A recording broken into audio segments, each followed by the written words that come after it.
Dans cet exercice que j'ai tiré du Math Admission Test 2021 pour entrer à Oxford, Warwick ou Imperial, en gros, on va étudier de la géométrie basée sur de l'étude de fonctions et des tangentes. Comme d'habitude pour ces exercices pas faciles du Math Admission Test, la difficulté vient en général d'une bizarrerie ou d'une manière de présenter le problème qui n'est pas habituelle pour un élève français. Donc on va regarder ça, analyser l'énoncé et pas se tromper. Donc des tangentes à la fonction y égale e de x sont tracées au point d'abscisse P et donc d'ordonnée e de P, vu que je parle de tangente, c'est forcément un point qui est sur la courbe, et une tangente pour le point d'abscisse Q et donc d'abscisse e de Q. Ces deux tangentes vont croiser l'axe des x en A et B respectivement. On vous les donne, ça va croiser l'axe OX en A et en B. Alors on a une relation entre A, B, P et Q qui est une de celles-ci.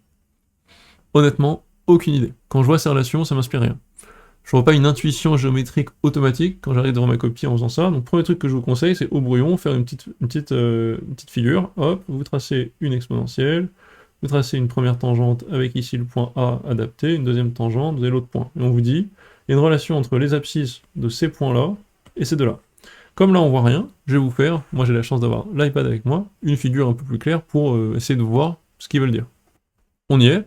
Je vous ai fait donc en rouge l'exponentielle, ensuite je vous ai mis une tangente ici orange, et puis une seconde tangente ici.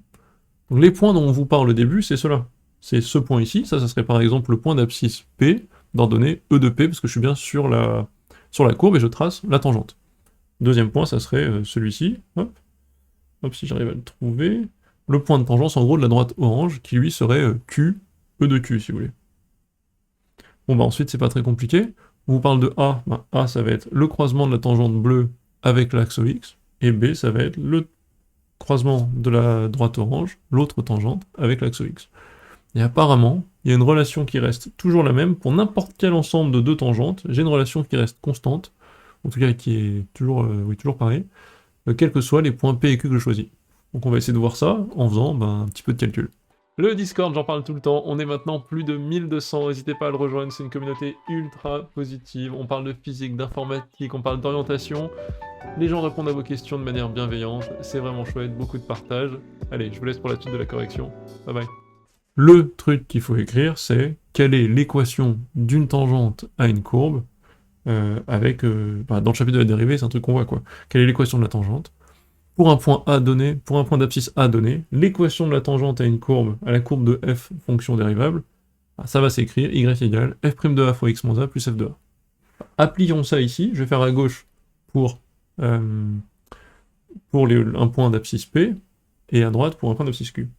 Pour un point d'abscisse P, j'ai y égale dérivée de la fonction exp au point P, ça me fait e de P fois x moins P plus la fonction prise au point P. E de P également. Bon c'est pas très compliqué, hein, ça me fait ça, E de P fois x moins P plus 1.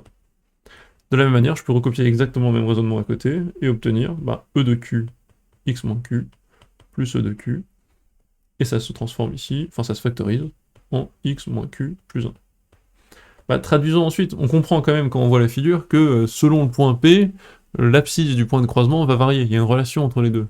Moi ici, qu'est-ce qu'on me dit? Je prends l'énoncé, on me dit en y égale 0, x égale a. C'est-à-dire que pour cette droite, on me dit, quand vous croisez l'axe x, c'est-à-dire y égale 0, alors l'abscisse sera a.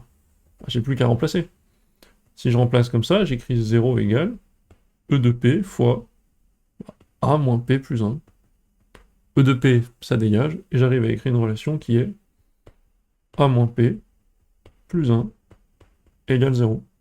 De la même manière à côté, c'est parfaitement symétrique, donc j'écris en y égale 0, x égale, on l'appelle b celui-ci, et donc je peux écrire 0 égale e de q, b moins q plus 1, et j'obtiens la relation b moins q plus 1 égale 0. À partir de là, c'est assez facile, il suffit de regarder ce qu'on a ici. Est-ce que je peux pas faire une relation entre a, b, p et q à partir de ce qu'on a écrit? En fait, si. Il suffit de se rendre compte que là, on a 1 qui est commun, si vous voulez, donc je peux écrire que a moins p égale moins 1. Hop là, j'ai aussi moins 1 égale B moins Q. Or, ben, moins 1, c'est moins 1, et j'ai la relation suivante, A moins P égale B moins Q. Voilà, j'ai trouvé cette relation tout bêtement. En fait, c'est pas très compliqué cet exercice, il suffit juste de pas trop paniquer sur le fait qu'il y ait deux tangentes, qu'elles se croisent, etc. Ça peut faire tout un truc, toute une situation. En fait, quand vous le posez, je fais deux fois, j'ai fait deux colonnes pour vous montrer, mais en fait, j'en fais qu'une et je recopie le... Enfin, à côté, c'est vraiment un copier-coller en changeant les paramètres. Et je me rends compte que ben, j'ai une relation qui tombe toute seule. A moins P égale B moins Q. Pour voir à quoi ça correspond ici. A moins P égale B moins Q, c'est celle-ci. C'est la réponse C. Voilà, j'espère que ça vous a aidé. C'était pas une vidéo de grande difficulté, pas une question de grande difficulté, mais qui peut quand même qui peut vous rendre perplexe si vous le rencontrez comme ça et que vous n'en avez jamais fait. Donc j'espère que ça aide. Et n'hésitez pas à me poser des questions en commentaire s'il faut, à me dire comment vous auriez fait si vous avez une méthode plus rapide pour conclure cette question. Des fois c'est possible que il y ait des méthodes genre on pouvait en fait éliminer dès le début A, B, D, E et donc en déduire que c'était C. Il y a des fois des méthodes comme ça, des fois je les rate. Bah dites-moi, et je vous retrouve dans une prochaine vidéo. Bye bye.